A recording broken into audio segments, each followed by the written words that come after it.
story you are about to hear is true. Only the names and locations have been changed to protect the innocent. Fatima Cigarettes, best of all long cigarettes, brings you Dragnet.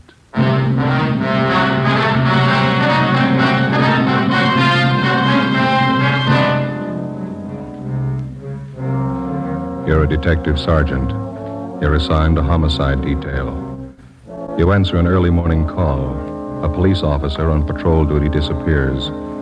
Any attempt to contact him by car radio fails. Your job, find him. If you want a long cigarette, smoke the best of all long cigarettes. Smoke extra mild Fatima. Yes, Fatima is the king-size cigarette, which contains the finest Turkish and domestic tobaccos superbly blended to make it extra mild, to give Fatima a much different, much better flavor and aroma than any other long cigarette. That's why Fatima has more than doubled its smokers coast to coast. Enjoy extra mild Fatima yourself. Best of all, long cigarettes. It's wise to smoke extra mild Fatima. It's wise to smoke extra mild Fatima.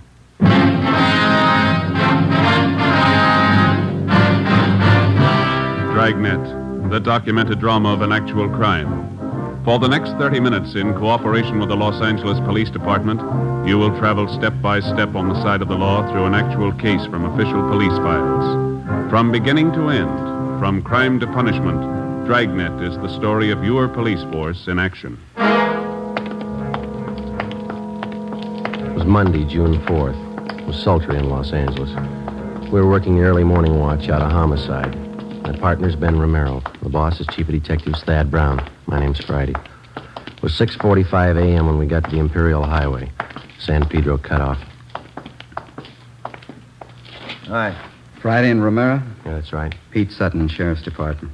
How are you? Hello. We got here as soon as we could. Inspector Bowers fill you in? Yeah, Ed Baxter and Central Homicide told us to check with Bowers at the sheriff's office. And Bowers directed us to come out here and lend you a hand. This thing happens so close to the county line, they figure both departments ought to go to work on it. Sure, glad to have you. Looks like a tough one. Is this the highway patrol car the missing officer was assigned to? Yeah. This is just the way we found it. We turned off the ignition. Motor was running, lights were on. Must have been idling quite a while. The temperature was up pretty high. When'd you find it this way? 45 minutes ago. Missing patrolman's name is Eugene Brewer. State Highway Patrol called the Sheriff's Department a little before 6 a.m. Told us the missing officer wasn't acknowledging his radio call. I talked to Mark Benson. Is the radio all right? We checked it. In fact, it was operating normal when we found the car. Mike was out of the bracket, laying on the seat there. Yeah. Any ideas? No signs of struggle. No blood stains. This asphalt here. No footprints anywhere. Nothing on the shoulder of the road. You said the car was running? That's right. That eliminates any engine trouble. Yeah. No, there's more to it than that. Gotta be. Nobody has any idea why or when he left his car. Huh? You've got it all. You know as much as we do. What was the check on Brewer? Mark Benson says he's one of their top men. Been with Highway Patrol for 8 years. Good record all the way. Have you talked to anybody around here? Pretty remote spot out here. A lot of truck gardens, that's about all. My partner, Dave Terry, turned up one man. Maybe he's got something. That's him over by our car. Hey, Dave, would you send him over here, please? Who is the fellow? One of the farmers. Works a truck garden out here. Name's Henry Taniguchi. Lieutenant Sutton? Yes, sir. Mr. Taniguchi, this is Sergeant Friday and Romero. Yes, sir. Oh, yes, sir. I know you filled my partner in, but would you mind going over it again for us? All right. I can tell you very little. You know, we start work early in the garden. Yes, sir. Conrad, a fellow I work with, Conrad Ishikawa, we started in the string beans about 5 o'clock this morning. Bean patch near Imperial Highway. Yeah. We noticed a headlight stop off the side of the road. This happened all the time along the highway, but this stayed very long. Mm-hmm. About what time did you notice this, Mr. Taniguchi? Must have been 10 minutes past 5. I remember asked Charlie Fujikuni, our cultivator man, what time was. I see. Did you see or hear anything out of the ordinary? Oh, no, sir. We wait a while, and headlight do not move. Conrad and I decided maybe somebody was in trouble. This highway quite deserted early morning hour. What'd you do then? We walked up to see what was wrong. When we get close, we could see was state highway car, so we know everything all right. Mm-hmm. Did you see the officer in the car? Oh, no. Door was open on the other side. We thought maybe officer investigate something down in the brush. Did you see him down there? Oh, no. We just think he was check up something. So we go back to work. You saw nothing out of the ordinary, nothing unusual? No, we don't. We hear the radio play. We know everything okay. That checks out. The radio was functioning when we got here. Mm-hmm. You didn't notice any other cars around anywhere, did you? Oh, no, sir. Thank you very much, Mr. Taniguchi. Here's my card. Appreciate it. If you think of anything else, please let us know. Oh, yes, I will. What happened to officer in this car? We don't know. Oh, he's all right. Probably look for somebody. Well, that makes us even. We're looking for him. Monday, June 4th, 8 a.m. According to our instructions, we headed back to the Hall of Justice to check in with Inspector Gordon Bowers and Captain Garner Brown of the Sheriff's Department. They were coordinating the search for the missing highway patrolman, Eugene Brewer. Inspector Ed Backstrand, Central Homicide, was helping out. To the peace officer, cooperation with all branches of the various law enforcement agencies is essential. Each man on the force knows the value of a coordinated effort. He knows that without the aid of the many divisions of law enforcing bodies in his city and county, the task of maintaining law and order would be a total failure. The local officer depends on the men in the federal, state, and county departments as they depend on him. Without this coordination, no one department could survive. 8:25 a.m., we met with Inspector Bowers and Ed Backstrand in the sheriff's office. Nothing, huh? Nobody saw him. If somebody did, we haven't found him, Inspector Bauer. We both figured the only thing to do was to ask for cooperation of the newspapers. We got it. Pretty good layout, huh? The story's in every morning edition in town. They're running a picture and full description of the missing patrolman. Well, we talked to everybody we could find in the general area out there. We worked 2 hours at it.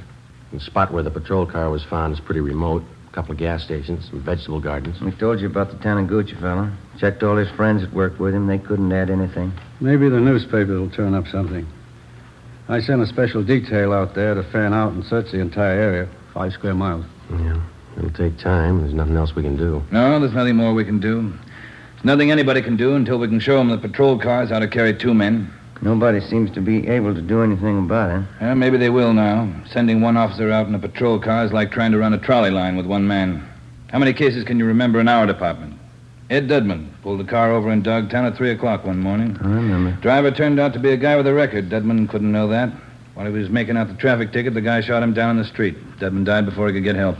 Yeah, we do a lot of griping in the detective division, but those men in the patrol cars and the motorcycle boys, they get the dirty end of the deal for sure. You bet they do. When a detective is sent out on a job, he knows who he's after, what he looks like, what he can expect when he finds him. The boys in the patrol cars answer a call, a 390, a 415, a 507. Sure, we know what they're supposed to be, but how often do they turn out that way? Prowler, a peeping Tom? How many times do they have a gun in their pocket? How many cops do they kill every year? We've all been through it. We know what it is. Yeah, but how often do we think about it when we're griping on stakeouts? Let me tell you something. This goes for me as well as you. Let's not forget who the real cream of the force is, the backbone of any police department. Men on wheels. No question there, Skipper. Sorry, I didn't mean to make a speech, but when something like this happens, it gets to me. They're riding on short odds as it is. There ought to be 2 men in every patrol car. Well, we should have been somebody else with Brewer. The guy on the job just doesn't disappear without a trace. It's just what he's done. We've checked everywhere, everything. Excuse me. Bowers. Who? Yeah, send him right in. This might help. Truck driver by the name of Nat Wolf. Says he's got something for us. Come in. Mr. Wolf? Yes, sir. Come in. Mr. Wolf, Inspector Backstrand, Sergeant Friday, and Romero. How do you do? Right. I saw the story in this morning's Times. I don't know if what I got's worth anything, but I figured I'd better pass it along to you guys. Something on the missing highway patrolman? Well, I don't know. The reason I'm here, maybe it's just a coincidence, but I gave a fella a hand earlier this morning out on the Imperial Highway, not far from where the paper here says the empty patrol car was found. About what time was that, Mr. Wolf? Oh, around 4:30 this morning. You want to tell us about it? Yeah. I'm an independent trucker. I haul topsoil for different nurseries. Stuff out there in Imperial's good rich stuff. We dig it right out of the side of the hill. Yes, sir. Well, I just loaded up, and as on my way back to town, this fella flags me down. Said he'd had a flat, pulled out on the shoulder of the road to fix it. Said he didn't know it was sand. After he'd fixed the flat, he found out he stuck. He couldn't get his car. You gave him a hand, huh? No, not with the flat. He already had that fixed, but I towed him out. I see. That's how I became suspicious of this fella. How do you mean? Well, I offered to get out and hook up the tow chain. He said, no, just stay in a cab. I figured if he could do it alone, it was all right with me. Well, I pulled him out, but here's the funny part. Yes, sir? The chain got a kink in it from the weight of the pull. It's no mean job to handle that alone, but he says, well, he'll do it himself. Seemed to me like he didn't want me to get a good look at him or his car. I could be wrong, but, well, that's the way it struck me. Did you notice anything? Yes, sir, I did. For one thing, I got a look at him when I threw on my backup lights and his car. That's a real funny one. What do you mean? Well, this is a fairly new car. I'd say no older than last year's model, Plymouth.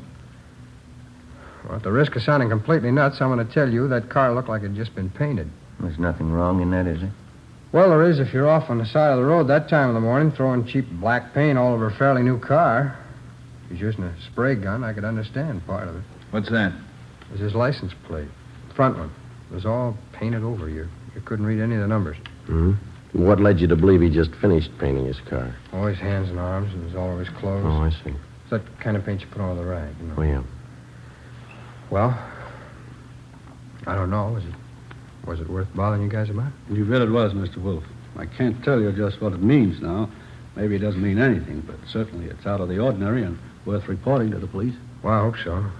I'd like to see you boys find that missing officer. Something's pretty rotten in Denmark about that one, huh? Maybe we found a hole. Maybe. Friday, I'd like to have you and Romero help out in the next step. What's that? Throw up a roadblock.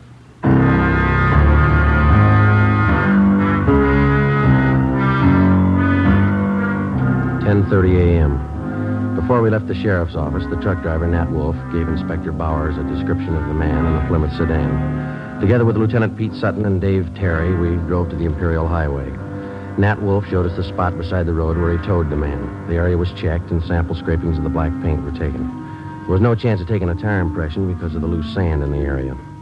All physical evidence was taken back to the crime lab for analysis. Nat Wolf returned to the office to check through mug books for possible identification of the man he helped out. Meantime, a special detail of men continued to search the area where the missing patrolman had disappeared. 3 a.m.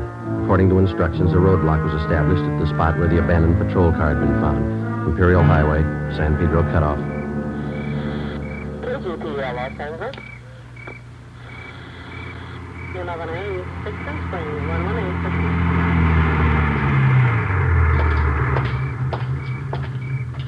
Police business. Yes, sir. Wonder if you could help us out. Certainly. You travel this highway every night, ma'am?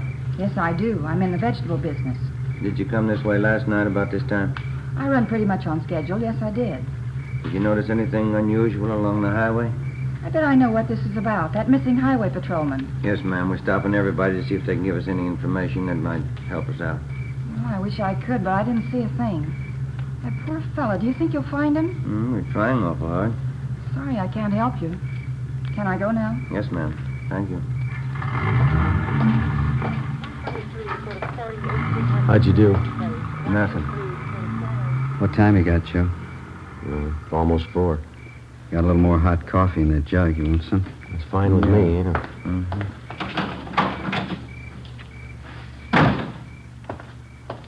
Here we are. Cups in the lid here. Ben, Joe? Thanks a lot. Watch your fingers. It's hot. Yeah.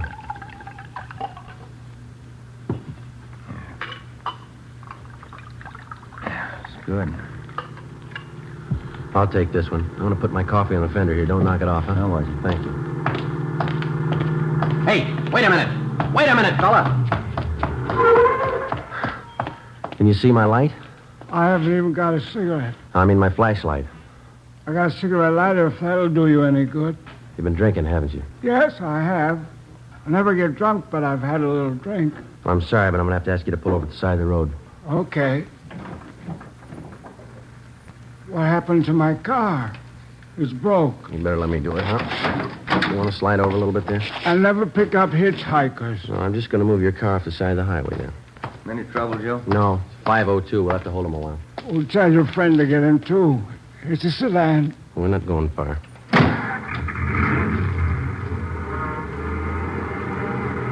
Where are we going? Right here.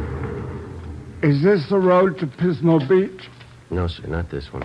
Well, that dirty little Ernie, he lied again. He hates clams. What's that? I've been trying for 5 months to get to Pismo Beach for a bowl of clam chowder. I haven't made it yet. All right, you just sit here a while and sober up, will you? I'm going to hold on to your keys. I'll give them back to you. You haven't got a bottle in the car, have you? No, I never drink and drive. Alcohol and gasoline do not mix. Yeah. Do you drive this road every night? Every night. And he keeps telling me to take me to Pismo Beach. I love clams. You just sit here and sober up. Happy drunk? Yeah, he's too drunk to drive. Yeah, getting along towards daylight. Where'd I put my coffee? Oh, I put it over here, Joe. Afraid we knocked it off. Oh, thanks. This one's mine. Okay. You seem to come in bunches. You get 2 or 3, and then you wait for an hour. You know, they don't use this highway much since they put through that alternate, you know. Police business. Yes, sir? You travel this highway every night about this time? Once in a while. I haven't been over this way in a week. You didn't drive this way last night? No, sir, I didn't. Anything the matter? Routine check. Thank you very much. You can go on. Nothing. Yeah. Well, looks like a hopeless job, doesn't it? Business is picking up. Here comes another one. Looks like one of your sheriff's cars, Pete. Yeah. Reynolds, homicide. Pete Sutton? Yeah, Reynolds. You can pack up. They found him. Is he all right? 2 bullet holes in the back of his head.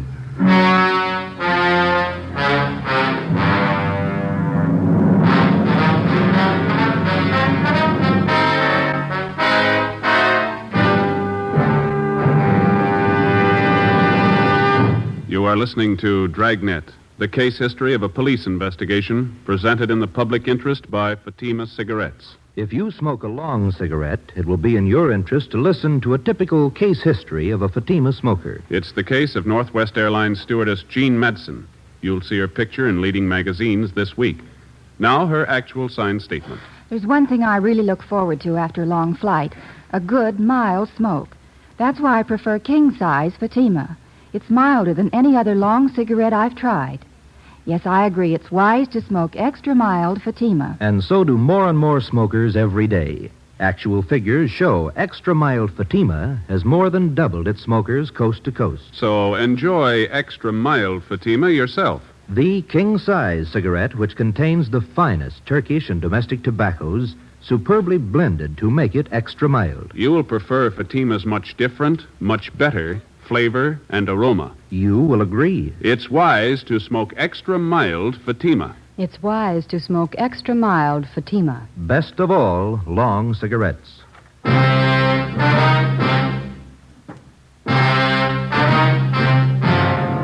a.m. Tuesday. The body of Highway Patrolman Eugene Brewer was found half buried in a shallow grave approximately 4.5 miles from the point where his car had been found standing on the highway.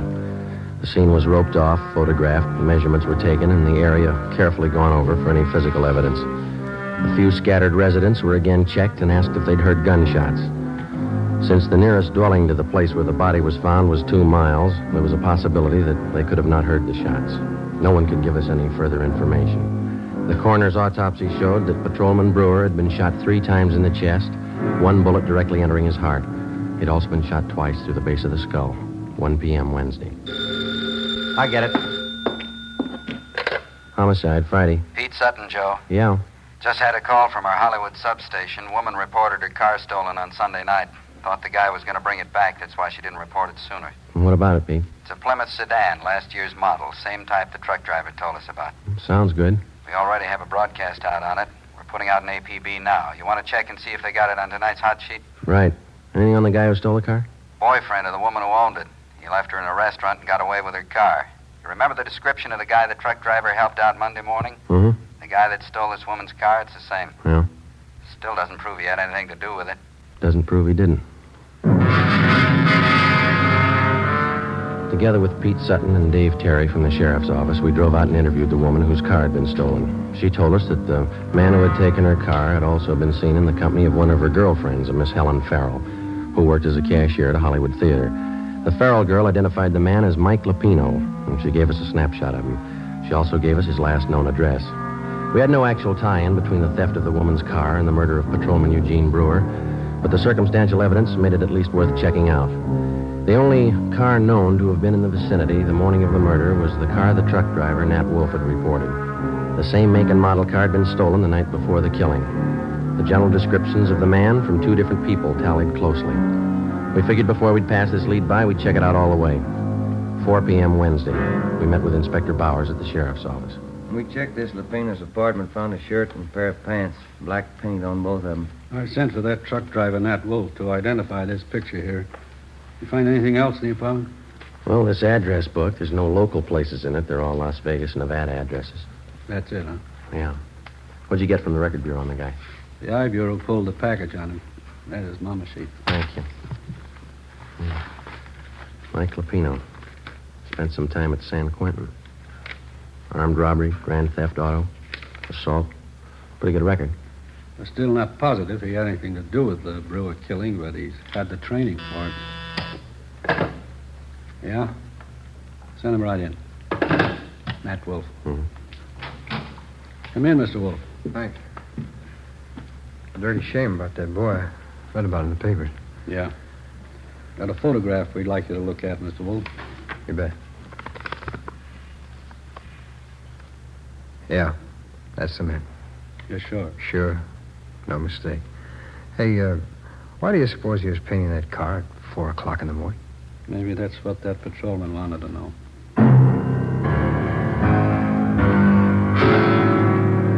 We waited for an answer on the APB. 2 days passed. Saturday, June 9th. We received a phone call from the Las Vegas, Nevada Police Department. The stolen black sedan had been found in the downtown area of Las Vegas. We requested them to put a stake out on the sedan and asked them not to disturb either the car or its contents. Together with Pete Sutton from the sheriff's office, Mark Benson from the Highway Patrol, and Ray Pinker of our crime lab, we flew to Las Vegas. Pinker checked the stolen car. Embedded in the rear seat were 2 spent bullets. There were also bloodstains on the seat and on the floor of the car.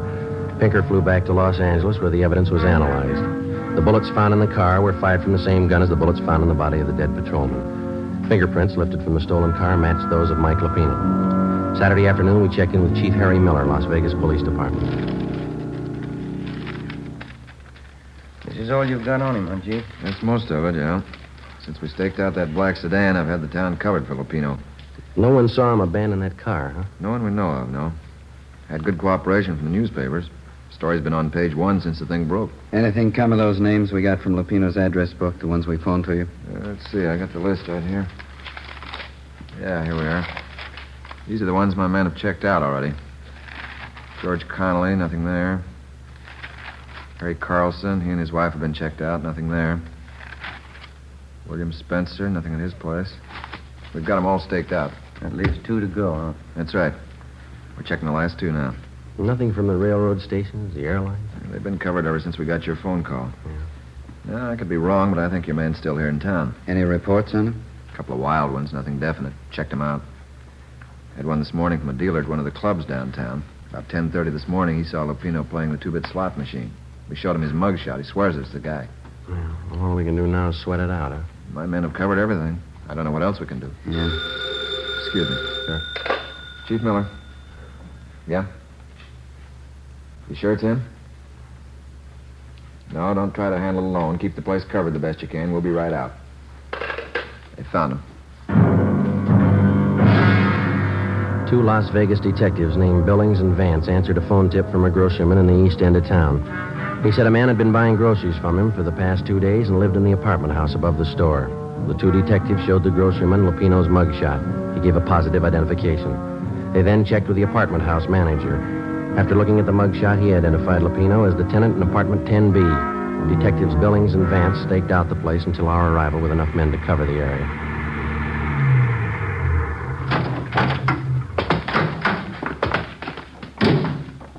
Vance? Yeah, Chief. What's the story?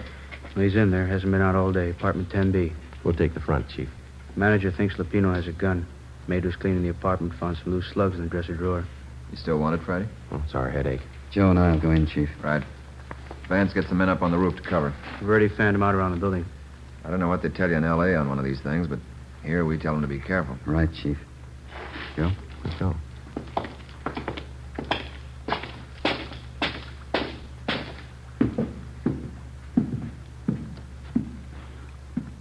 On the second floor. Now, let's take the stairs here. All right.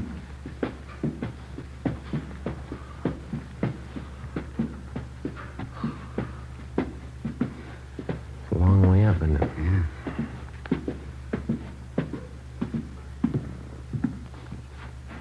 This way. Here we are. You cover, huh? Yeah.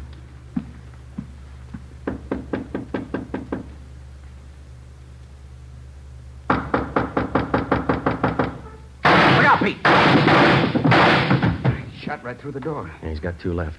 Unless he's got another gun. Now, let's take him. One good kick ought to get the lock. Right. Just a minute. Now, let's go, Pete. I got it! Watch that gun, will you? Drop it, Lupino!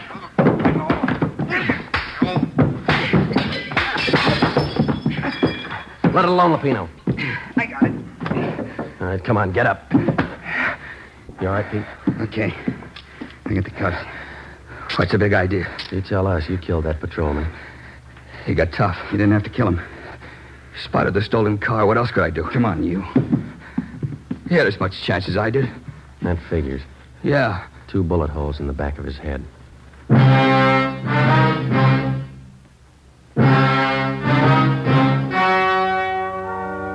The story you have just heard was true. Only the names and locations were changed to protect the innocent. On October 2nd, trial was held in Superior Court, Department 91, City and County of Los Angeles, State of California. In a moment, the results of that trial. And now, here is our star, Jack Webb. Thank you. The working detective knows that every member of his local police department is a qualified man. He knows that his fellow peace officers have been carefully selected to perform their specific duties by trial, by examination, and by results. And so, with a cigarette, the makers of Fatima carefully select and blend only the finest Turkish and domestic tobaccos to make Fatima extra mild. Best of all long cigarettes. If you're a long cigarette smoker like I am, smoke Fatima. Every pack is extra mild. Fatima.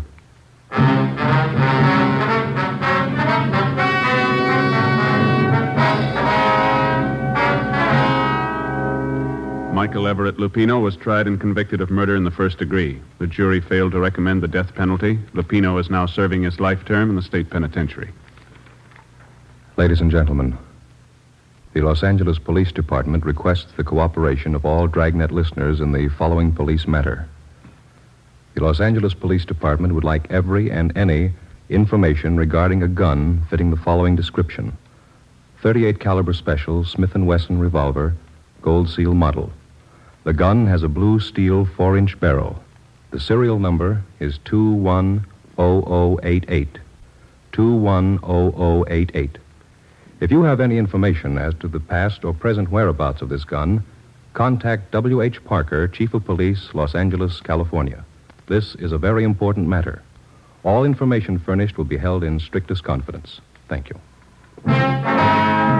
You have just heard Dragnet, a series of authentic cases from official files. Technical advice comes from the Office of Chief of Police W.H. Parker, Los Angeles Police Department. Coming up, Duffy's Tavern. 3 chimes mean good times on NBC.